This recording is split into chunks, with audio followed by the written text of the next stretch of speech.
Della's was not an idea in my head before I moved to Ann Arbor. I didn't know there was even a need for it, or it would be something that I would do. Of course, I love beauty. I'm a Black woman. I use all these products. I think it's fun. I could spend hours in any beauty supply store. Yeah. I never envisioned or dreamed that I would have my own.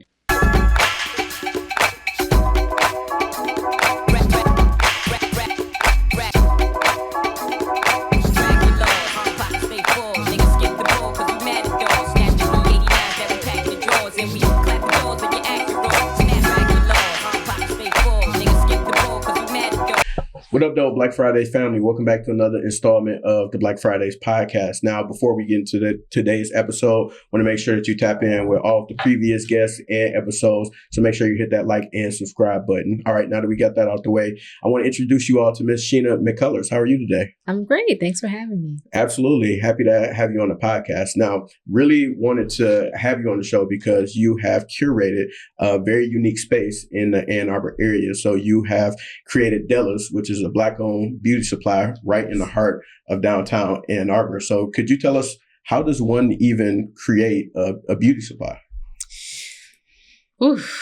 I think it just depends. I know a lot of people start out with an online beauty supply store, which I think is a really great way to go. For me, I kind of jump right in, which feels a little insane to say. It was during the pandemic. We moved here, myself, my husband, my son. We moved from Brooklyn, and I had no idea what I was going to do. I knew that I would continue working remotely for the job that I was working, but I also felt this real deep need to fill a gap or do something in the community, but I didn't know what that looked like. And it just so happened once I moved to Ann Arbor, it was this big shift in culture from being in Brooklyn and seeing a lot of Black and brown people and just feeling like I was so immersed in culture.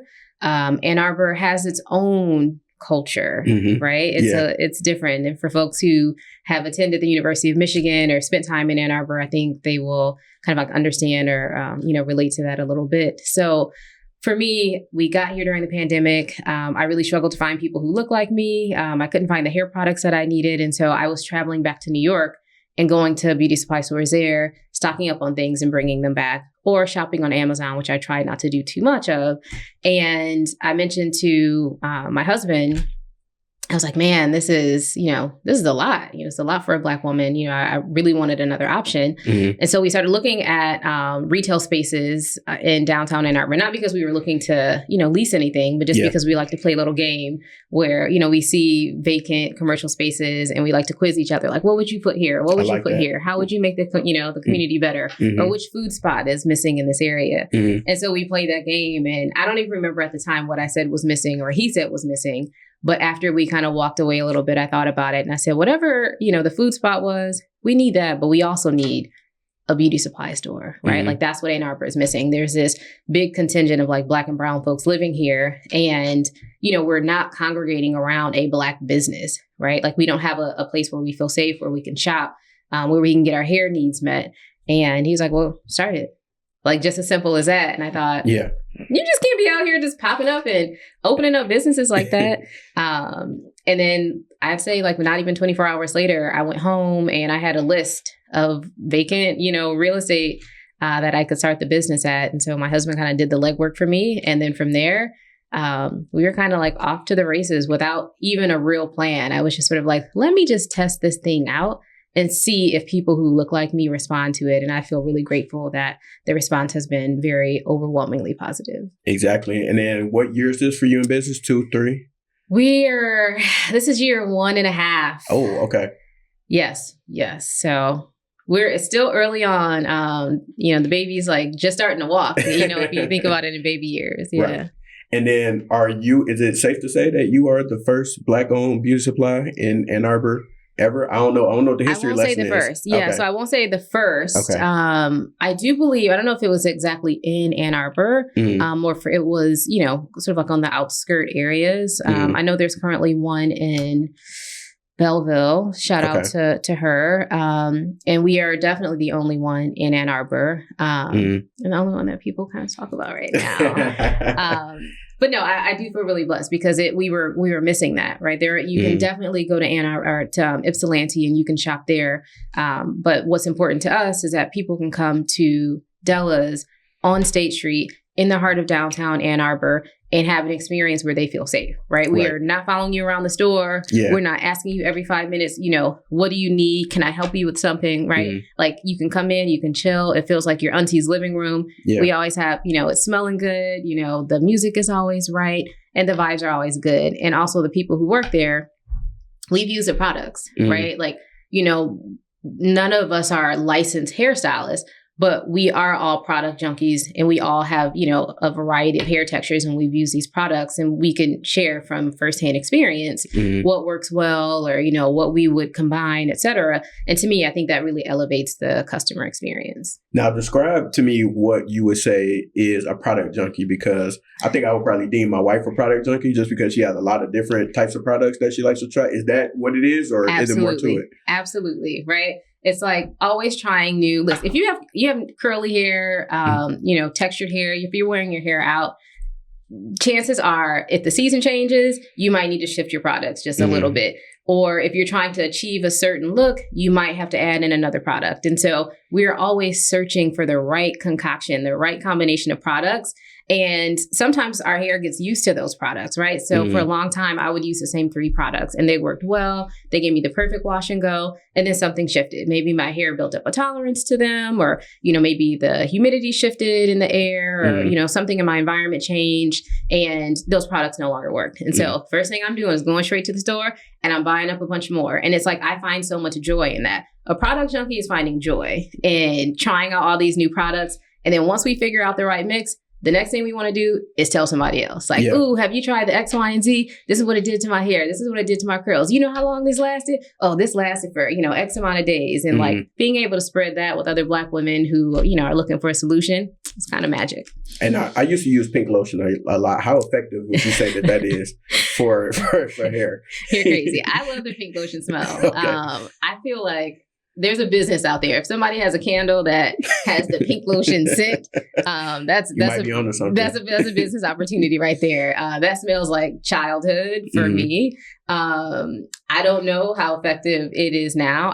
I do carry it in the store. People come into Della's looking for it. And so shout out to all the classics that, our aunties and grandmas used back in the day because it got the job done. Exactly. Yeah, for sure. So I got one more question for you before we have some fun. So I know that Della's has more than just products. So could you just tell us the products that you do offer in the store and like what people can expect when they do visit?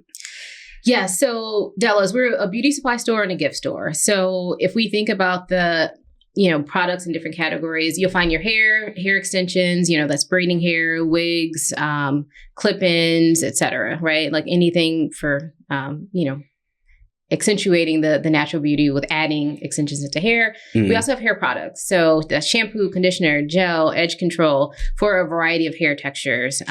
So all of that is there. And then we also have gift items and sort of like novelty items. So that could be anything from apparel to gifts, we gift cards. We do little incense, just like random things that you wouldn't find in another store. So typically we try to support BIPOC owned brands.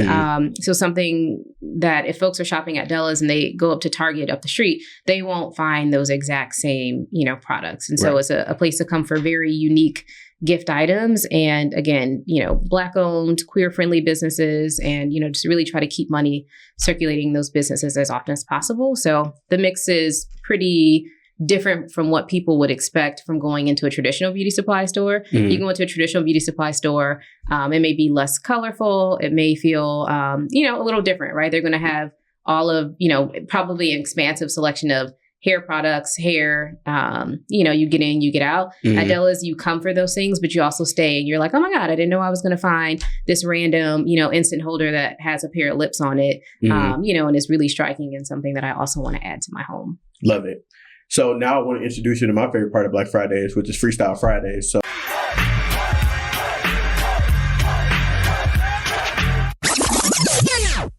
Sheena, I hope you came with some bars, like 8, maybe a quick 6. I don't know. However you want to do it. You like rap? Poetry, yeah, you can sing, rap, however you, interpretive dance, however you want to make it happen. I actually cannot rap. I was about to say the beat was on point. Yeah, no, I can't do that. All right, fair enough. So we can yet. Okay. I like that. Okay. So We can just do rapid fire questions then. So, okay, I got you. Yeah. All right. Cool. So first, I want to ask you, what is your favorite hairstyle? Ooh, it depends. I'm a wash and go kind of a girly.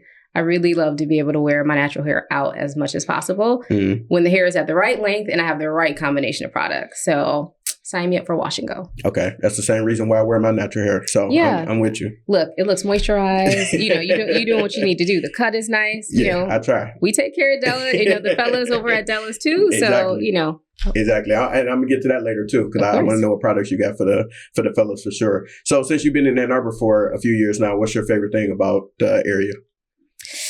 Ooh, that took me a long time to figure out my favorite thing about Ann Arbor. I think that is very family friendly. We have a 5-year-old, and being able to watch him grow up in an environment in Ann Arbor that is super family centric. The air just feels really clean. A lot of green space. That's important to us. Coming from Brooklyn and feeling like we didn't have a lot of that, we can spread out a little bit. We always say that it feels like a sleepaway camp for us, to be here and, living our life in Ann Arbor for whatever time that, we end up being here. It definitely feels like a great place for a family. Love it. Love that. And what would you say is the best way to waste time if you're going to waste some time or you got some extra time on your hands? Ooh.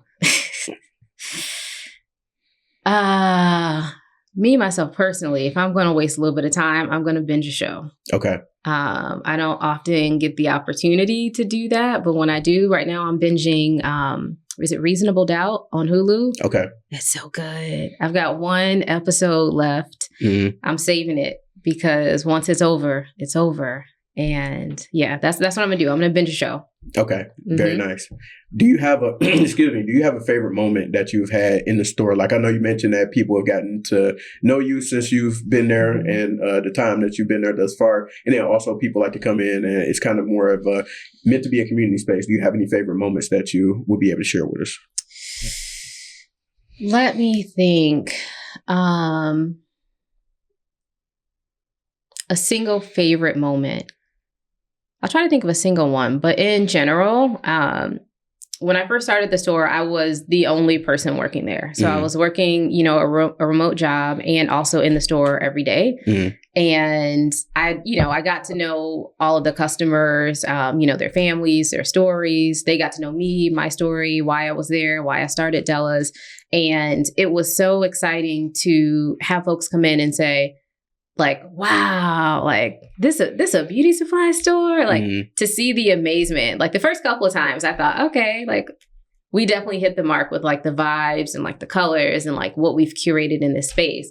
And then months later, like people still came in like looking around like, oh my goodness, like this is Black owned too. Like the amazement and the awe. And I also think like the pride that people had knowing that the store is Black owned and like it is for them and like, it's a safe space. Like that never gets old. Like that truly is a feel good experience every single time. And I will say we are, a little over a year and a half into the business. I don't work as many shifts as I did before. I now have a team of 5 part-time staff members who are fantastic. They're all students over at the University of Michigan. Dope. And I love being able to mentor them and, pour into them, but also they give so much to the business. They all have their own unique skill sets. And I say that to say they mostly work the shifts for me, although I am in the store, 2 times a week. Maybe I'll share the days and times one day. But anyway, when I'm there a year and a half later, it still feels really good because people are still coming in for the very first time. And I'm like, what? Like, you've never been here before? Like, there's still this like market of untapped people who are experiencing Della's for the first time and still having the same reaction as the very first person who came into Della's a year and a half ago. Like, what? Like, this is Black owned. Like, and you got this one product. Like, that's a real feel good moment for me. Love it. Yeah. Well, thank you for partaking in Freestyle Fridays. You successfully passed, even though you didn't freestyle. But next time we get, next time bring some bars with you. I got you. Appreciate it. So if you could educate me a little bit and give me a business lesson in terms of what makes a beauty supply. So like what components, what does a business need to have a retailer in order to be considered a beauty supply? Yeah, I think selling any beauty items, right? Like selling any beauty items that are for hair or face or body. That would certainly qualify anyone to own a business. I think having beauty supply in the title, marketing oneself as a beauty supply, would definitely be the start. And I think from there, it's about what you do on the inside, right? When I first started Della's, I reached out to a community. It's called the Black Beauty Supply Owners Facebook group. And they all put me on to everything I needed. Like they shared a blueprint, right? It takes a little bit to get into the group. But once you get into the group, you're paired with a mentor and you're given pretty much the plan of like, okay, you open the store, purchase these items, right? This is like your starting base. And then from there, it's up to you. So if Denzel had a store, what Denzel would do, then, he would stop the basics that, were laid out in the plan. All and then from there, all the Bow Wow do-rags, camel, the lime green, right? You got to get the velvet, situations going because, of course, because people like to flex a little bit. So you're going to do that. But then also, once the customers come in and you start to have conversations with them and ask them what they're looking for, then you start to shift the inventory based off of, the customers that you're serving. And I think that is what makes, a well-rounded beauty supply store, is being able to stock the basics of what people generally need, but also stock what people in the community are asking for. And I feel like once you have that reciprocity of being able to have a conversation with people in the community and then establish that trust by then delivering on what the thing was that they've requested, right? I think that like continues to make the store the experience that people want. Got it. And in terms of that, so you mentioned you were able to join a community of Black women who had beauty supply businesses and stores. In terms of that, that's not necessarily the common, in terms of just like neighborhoods we grew up in, and the people who own beauty supplies don't look like us. And so I was wondering, what has your experience been like being a Black woman in this space? And then also to add another layer in an area like Ann Arbor, which is not predominantly Black. Yeah, that's layered, I will say. So the group it's for men and women. Let me say that, because there are some men out here who own beauty supply stores or beauty related businesses. And we are all, exchanging information and learning from one another, which I appreciate. So for me, being a Black woman in this space definitely feels like a privilege, right? As someone who spends so much of my dollar centered around my hair and, my body, I really appreciate being able to have my own space so that people can look at me and know I'm a Black woman and know where their money is going. And just know that the store has good bones and good ethics and just like the community in mind whenever we're, making any decisions about, our space. That feels really good. And I think that's always going to be core to whatever it is that I do. Now, it is challenging. I will say that. There is no one before me in my family or in my circle who has done this before and, had a lot of money for me to open up this business. We bootstrapped this. I'm thankful to have a partner who also believed in the idea, pushed me into doing the idea so that we can invest, the seed money that we needed to get the store up and running. And also for the community being able to help us, to survive and grow and get to the point where we can, eventually scale the store. That's challenging, right? Because I don't know if people know, some businesses you can start with $50, right?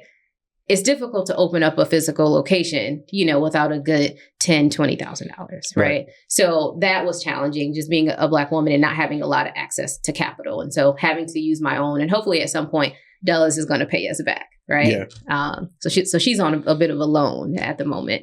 The other part about being a Black woman in business is that you still have to fight with the vendor relationships, right? There are traditional, Korean-owned beauty supply stores that have these vendor relationships that have been passed down for years through their families, their peers, and just connections that they've had. We don't have that in the Black community. So we are not going direct to the vendor oftentimes. We are going direct to a middle person who has been cleared and trusted and vetted by those in that community. Right. And so I often, tell people, I try to not give too much of the, the back end of the business because a lot of people don't want to hear this. But sometimes people have, complained, not necessarily about our store, but generally like supporting Black owned businesses or like, they may say, why is this a little extra? I can just go to so-and-so and get it for this much. And I like to sometimes share with people the weight of why that may be the case. Right. So if I want to purchase pink, lusters, lotion, pink lotion, a bottle of that, right? Let's say it sells for, I'm just going to use some round numbers. It sells for $5, right? So let's say that my, Korean counterparts can buy that, let's say not for $2.50 a bottle. Let's say they're able to buy it for $2 a bottle, right? So they get to, buy it a little less than, half, which is great because their margins are going to be higher. I can't do that. I don't have the direct relationship with this company. I have to go to a middle person. So I go to that middle person. They say, great, you can buy this for $3.25 per bottle, right? Yeah. And so already margins are cut into, right? So they're already slim. So instead of selling this product for $5, I now have to maybe sell it for $5.50 just to try to get a tiny bit more profit out of it. And then you may have, the customer coming in saying, but wait a minute, I can go down the road and get this for $5, or they may have it on sale for $4 because they can do that. Because remember, their margins are already, at a point where they can take that hit. Exactly. And so I feel like that is sometimes like the burden and the challenge and, sometimes just the excitement of being able to negotiate those rates, do business with someone long enough that you can, cut out the middleman and then, get direct to the vendor.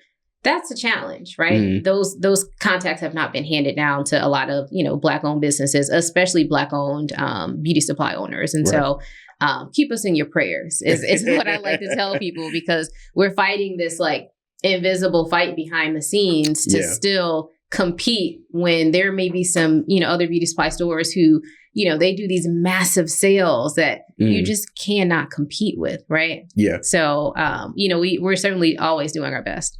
So given that, and obviously it's not easy going in entrepreneurship and building a business, a brand, especially something that's going to be sustainable. What's your motivator? What's your driver for you to continue every step of the way to even say like, hey, I would love to be able to open up this business. I would love to be able to, even despite the challenges that I have in this industry, let me keep going and build this thing and scale it out to the best of my ability and do it for the community. Yeah.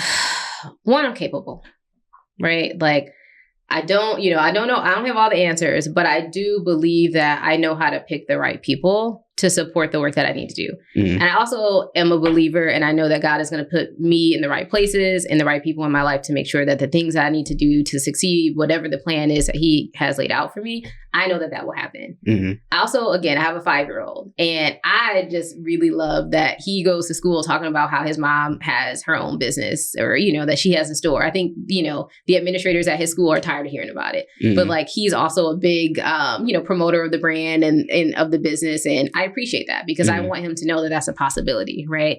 We need to be able to scale this to the point where, he has some stake, some ownership in it, that it could be passed down so that, there's generational wealth. Like we always want that for our babies and for people in the community. And then you mentioned earlier, the community. That's a big, big part of it. Della's was not an idea in my head before I moved to Ann Arbor. I didn't know there was even a need for it, or it would be something that I would do. Of course, I love beauty. I'm a Black woman. I use all these products. I think it's fun. I could spend hours in any beauty supply store. Yeah. I never envisioned or dreamed that I would have my own. It's truly because there was a need in the community, right? I went to a predominantly white institution, and I know what it felt like to be away from home and to be trying to figure out how to do my hair without a stylist, without a lot of money, and just trying to figure it out, right? That's a terrifying place to be in because that hair is going to fall out. Before you hit that freshman 15, that hair going to fall out, right? Unless you got some braids in, it's going to be it's going to be a tough journey. Right. And I've seen that experience, I've gone through that experience, and I just thought, wow, like how beautiful would it be to have a space where, again, I can't do anyone's hair. I do my own, I do my babies, but I can't do anyone else's hair. But I can bring in, licensed stylists. We do tutorials. We share education about how to maintain hair health, which products to use, et cetera. And I love being able to give back to the community in that way because there's just nothing like it in this community in Ann Arbor. Like we need that. We need people for however long they're going to be here. If it's for a 4-year degree, if it's for a graduate degree, we need for people to know that you have a community. You may sometimes only feel like there's only 4%. Right? Of folks who look like you around you at the University of Michigan. But when you come to this place, Della's is 100%, right? Like you're feeling like this is my norm. This is like my safe space. This is my third space. And so that's definitely a big driver for me to continue doing the work I'm doing. And in terms of building community, how have you been able to kind of, I guess, do like market research or seek out those particular, like, I know you're tapped in with the students. You have students that are working at the business, and then also a lot of students come and leverage the products and things like that. But how did you kind of do like your community outreach to even let those folks know we're here and we have what you need? Yes, the students are a huge engine. I will say that. The students at the University of Michigan are a huge engine that drive the store. In addition to that, I'll say faculty, administrators, anyone connected to the university, they have helped us thrive in a really big way. When we first opened, like I said, I know, a lot of my MBA folks would, start pointing their finger at me for not doing the market research, that I probably should have done before opening the business. But hey, it was during the pandemic and I kind of felt like, what do I have to lose? Like, right. I felt like taking a little bit of a risk. And so when I first opened up the store, I say we did a soft launch in February before we opened officially in March. And what I ended up doing was I started an Instagram page and just started to put out content that this thing was coming. This is what people have been wanting. Here's where you can find all the products for your textured hair. And people started to follow and, ask questions and make comments under the post about like, oh my gosh, or they will forward it to people. Did you know that this was, in Ann Arbor? Did you know this was coming? Oh, I'm going to be in here all the time. And so whenever someone followed, even if they weren't in the Ann Arbor or Detroit area, I would then respond to them and say, thank you so much for, believing in what we're doing. Would love to have you come by and have a private tour of the store. Right. And so I set up a Calendly link and people could book a private appointment to come in, view the store and give their feedback. And if they wanted to shop that day, they could, and we gave them a significant discount for the day. So that was your market research, basically. Pretty much. Although the store was already, we were already committed. The lease was signed and we were on the hook, for money already. But yes, that was a good way to do research and make sure that we had the right mix of products in the store, that the vibe felt right, and that people would respond to what I was doing. That was really important. I wanted them to respond positively. And I didn't want anyone to say, why would you do this? Like we didn't need this. And so I did that and, for 30 days or however many days in February, 30 days, half September, April, June, and November. How many days in February? Oh, I do not know that song. So you're asking the wrong person. So anyway, for the month of February, people came in and gave me the feedback on the business and all really positive. And then they started to spread the word, right? It was word of mouth. People started to reach out to me via Instagram saying, hey, heard you were doing this thing and that you were doing tours. Like, can I come in and, see the space? Absolutely. By that point, the store opened very, very quietly. There was no ribbon cutting. There was no, grand opening or anything like that. I just kind of felt like I just want to be like, I'm a huge introvert and I just didn't feel like I could put myself out there that much to have a grand opening. And so we just opened quietly. People came in, they started showing love to the store. And through that, people became invested, right? They saw it before the store opened, before, there was like foot traffic in the store. And so people wanted to see the store succeed so much so that they would come in and ask, do you have any flyers? Like, can I take these down to the Multicultural Center? Or I'm headed to this coffee shop on whatever street and I would love to drop off some flyers for you. And I just kind of felt like, wow, like you all really believe in what it is that I'm doing and you believe that this space is for you. And like, I've really met the mark here. And, people just, really spread the word for me, which I feel very grateful for because that built the community that then became the engine behind the store that keeps us in business and, keeps me excited to do the work that we're doing over at Della's. Exactly. And you've been able to build that structure, build that community and get it to a point where you have the opportunity to, step away a little bit, even though, like you said, you still pick up shifts and you work very much a part of the business, but you get a chance to free up your time a little bit. And I wanted to know that given the fact that, you do still have a career and then operate Della at the same time, how do you delegate your time or regulate your time with your career and your entrepreneurship? Oh, what's that saying? Robbing Peter to pay Paul. There's a lot of that going on. Okay. So yes, I still work a full-time job. And, I'm mostly remote and I'm in, physically in an office for that role once a week. Now, once that shift is over, everything kind of like shifts over to Della's. I'm either in the store doing restocking, I'm ordering inventory, We have a new line of, a new product line coming out that is exclusive to Della's. I'm working on that.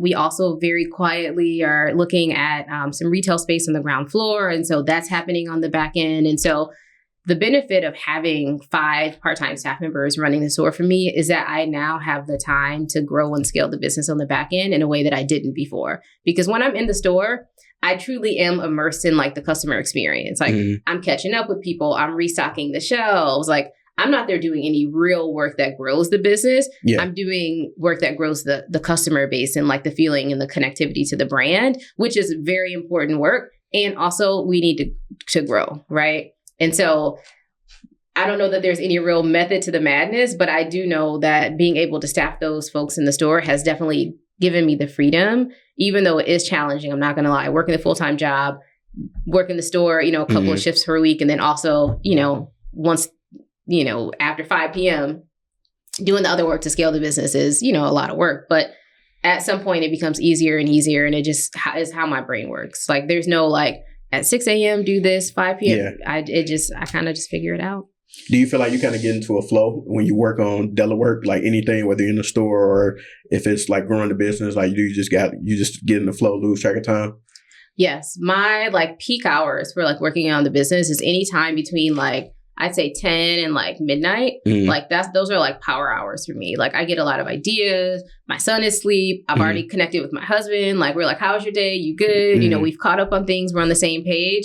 Like we may put on a show on the background or something or some music in the background. And we're both just like grinding. He's in a PhD program over at Ross. And so he's, never at a short of like, research or work to do. And so for me, that's definitely time where I'm able to like dedicate myself to the business, spend that time and just like push some ideas through. And then I feel like, okay, like I've got a little bit done and, a little bit closer to some goals.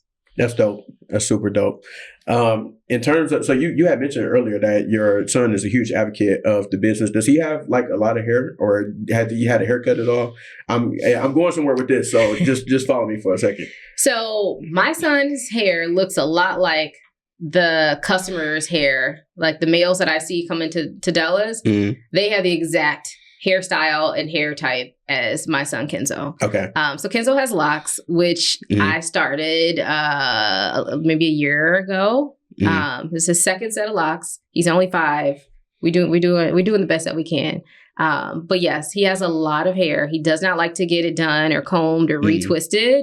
But he is also very unwilling to cut his hair. He is very opinionated about his look, what he wears, how his hair falls in his face. And so I test out a lot of products on him before bringing them into the store. And so that helps out a lot too. Okay. I asked because I noticed amongst my friend group and then also just young Black boys in general, they're more so opting to, or their families opting to grow their hair out earlier in life versus like cutting it. Whereas when I was 5, I was getting bald fades. Like that was it. So I had one option. You're going to get your hair cut every couple of weeks. You getting the bald fade. Yes. And then going about your way. But I noticed the intentionality behind growing young Black boys' hair. So I didn't know if there was like a rationale behind it or if it was just more so like, we don't want to cut his hair. So I want to ask you your expert opinion behind it. Yes. What I've learned is that it really is about choice. I feel like as long as we can let our young Black boys be young Black boys before the world gets to them and be able to express themselves and have that freedom,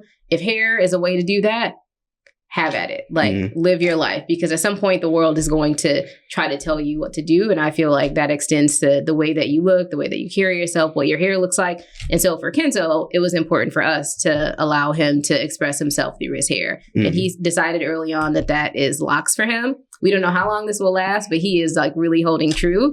And then also, as I'm seeing a lot of the football players come into the store as well, right? They're getting all the products that they need to retwist their locks, keep their locks out of their face while they, do their workouts at the gym, et cetera. And when Kenzo's in the store, he sees that too, right? So he's looking at these images of like these older Black men and, their hair and what it looks like. And, that reaffirms, the image that he has of himself. And so I think it really is a really nice, sort of like reciprocal process for him to like feel good about himself. And, for me to also continue to like stock the products that they need while they're away from home. So again, Della's is also a place for the guys. It's not just for the women. And just real quick, I'm talking to people listening. No more ball fades for young Black boys. It's over with. Them days are over. No more ball fades for young Black boys, please. That will cut deep for you, right? Like you shouldn't have to be bald head at 5 years old. Who hurt you? You do not have to look like Lil Bill at 5 years old. You said it was an option. I don't think it was an option for you. I think it was not an option at all. No, you were getting this haircut. It's not too late. Grow your hair out. You're right. I've been thinking about it. Yes. I think I am for the colder months. I think you should do it. Get a little bit more cushion. Liberate yourself. Can't nobody tell you what to do. You're your own man right now. Go speak on it. Right? You're a leader. You're a warrior. You got a podcast. You would grow that hair out. Come on now. Talk to him. So what do you have for Black men specifically, or men who want to come in there with a certain kind of hair? What type of products do you encourage them to use at Della's? Yes, I start with the basics. We need a good hydrating shampoo, a good conditioner. No, listen, I'm never gonna yuck anybody's yum. Yeah. You know, you get what you get. But you have other options, basically. Look, we have a lot of options. Okay. See, you being messy. Listen, I love all the classics, and also there's a wide range of products out there. Black owned, Latinx owned. Again, we try to focus on what people are coming into the store for, and that really does start with the basics. Are you using a good, using a clarifying shampoo and really stripping your hair of the dirt, the dust, the particles, clearing that scalp buildup? Are you using a hydrating shampoo, a conditioner that you can wash out, a leave-in conditioner if you need it? Like I said, a lot of the guys who come into the store, they have locks, right? And so, we try to not give them too heavy of products. We try to give them, exactly what it is that they're looking for.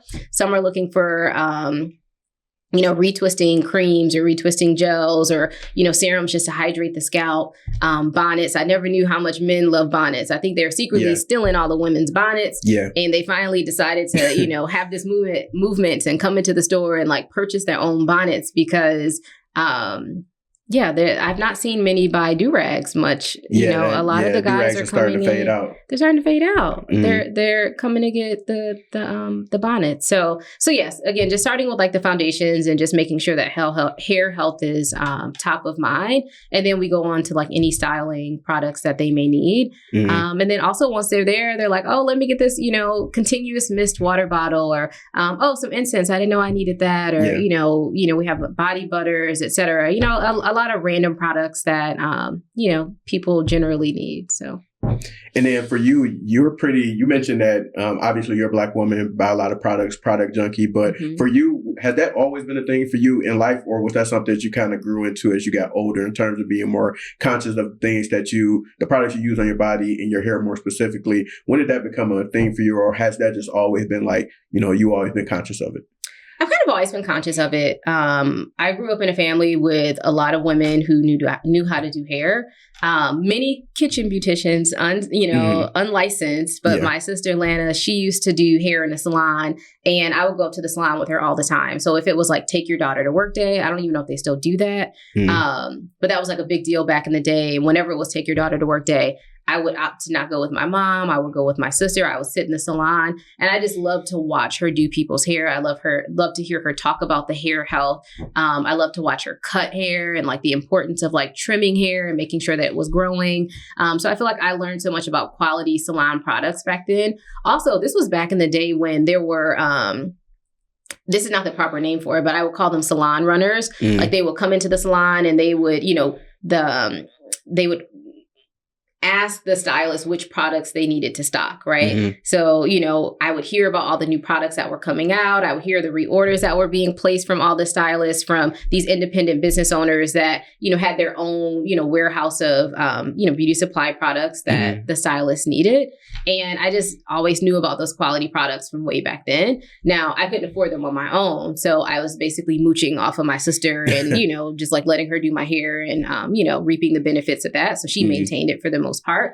Once I got older and had my own money, right, that's when I really became a product junkie and got to, buy other products that my heart could ever desire. And it also just feels like such a liberating thing. Like once you start making your own money and you can buy whatever you want, for me, like buying that, gel that costs too much that my mom didn't want to buy, or, buying that whatever edge brush, when she knew I could use a toothbrush at home, like being able to spend my own money and buy those things definitely felt like I made it. So yeah. It's up now. It's up. It's only up from here. For sure. Speaking of which, what would you say is next for Della's? What would you say is next for Sheena? What do you see in your crystal ball? What's on your vision board? What do you see in a horizon that you can share with us? I mean, you already predicted the future. You said it's up, right? Okay, yeah. Like 2024 is all about the level up year for us. Like I said, we're launching a brand within the store. I'm hoping to have some information on that very, very soon. It's exactly what a lot of people have come into the store asking for, that we've not been able to quite figure out how to deliver that for them. So we've created our own line that we're going to launch pretty soon. So excited about that product that will be coming out and will be announced soon. And then also, just like moving to the ground floor, I always tell people, once they find out about Della's, they're always very excited and they're like, okay, what can I do? And I tell people, continue to shop the store, right? The more you shop, the more we can expand our hours. The more we expand our hours and can be open more days, the more that we can get to a ground floor location. The more we can get to a ground floor location, the more we can get traffic beyond what we're seeing right now. And then once we're able to do that, then we can start thinking about what it looks like to have multiple locations and communities that truly need our presence. And that's what I really want. Like we're making such a big impact in the area of Ann Arbor right now, and I love it. And I've also been to some other areas, like the Southeast Michigan area that I feel like, oh yeah, like that, like right there, that area right there, like it definitely needs a space like Della's. And so 2025, like all of that is in motion. So yeah, look out. Love it. And then can people only purchase in store or can they purchase online also? People can absolutely shop online. The website is www.auntydellas.com. We ship in the US. And also people can come visit us on South State Street, 313 South State Street in Ann Arbor, and come and get that special experience. And we just love to meet all our customers. So we want people to pop in. Of course. And what about your social media handles and any other ways that people might be able to contact you if they want to? Me, myself, personally. Yeah. So I don't really be doing that much. Okay. Now, people really want to see me, it's on the Della's Instagram. Okay. I feel like all my friends have stopped following the personal page because I just don't post there. Yeah. Like I'm on the Della's page. So if people want to see me, that's at Auntie Della's. We're on TikTok. We're on Instagram and, all the shenanigans. I've got a young team. So, they be doing young things, trying to keep me young too. Okay. And who is Auntie Della before we get out of here? Yeah. So Auntie Della. So Della is not a real person, although people always stop in and say, hey, Della, how you doing? That's not me. So when I thought about the space, I knew that I wanted the beauty supply store to feel inviting. And I thought about the most inviting space. And I said, it's an auntie's living room. It's an auntie space. Like how you feel when you're around your favorite auntie, cracking jokes, sharing stories, kicking back and just having a good time. That's how I wanted people to feel when they came into the store. So I made a list of all the top auntie names that I could think of. And I polled my friends across, many metro cities in the US before I opened the store and said, which one feels like this? And 100% of folks said that the name was Della. That feels like exactly what you're going for. So that's where the name came from. I'm not Della. I do not have an auntie named Della. Look, I've got a lot of aunties out there. My aunts would kill me if I named the store after one or the other. Come on now. Yeah. I wouldn't be able to show up at Thanksgiving dinner. So, Facts. I'm doing my best to, keep it, nice and cutesy. But yes, that's what the Della's name is. It is truly just representing the feel and the experience. So I am not Della. Okay. You are not Della and your favorite auntie is not Della either. My favorite auntie is Della. Oh, okay. Because that's, because it's not one of my aunties, right? So they can't fight amongst each other. So I can say my favorite auntie truly is Della, and that's the store. I love it. Because she's my boo. I love it. I love how you tied that into a bow. That was perfect. You trying to be messy. You trying to get me to not have no mac and cheese at Thanksgiving. Now tell me who truly is your favorite. No, I'm just messing with you. See, no, cut. We done. Well, this has been awesome. I appreciate you for taking the time and pulling up to the podcast today. Mm-hmm. Very insightful. Learned a lot about the industry and your backstory, and then the importance of curating community. So we really encourage you to continue to scale and grow Della's. And of course, hopefully the Black Fridays family could be able to support in whatever way you see fit. That's what we're here for. And that's what this is all about. So definitely appreciate you. Thank you for having me. Absolutely. Everybody watching, make sure that you check out previous episodes, and we'll tap in with y'all soon. Peace.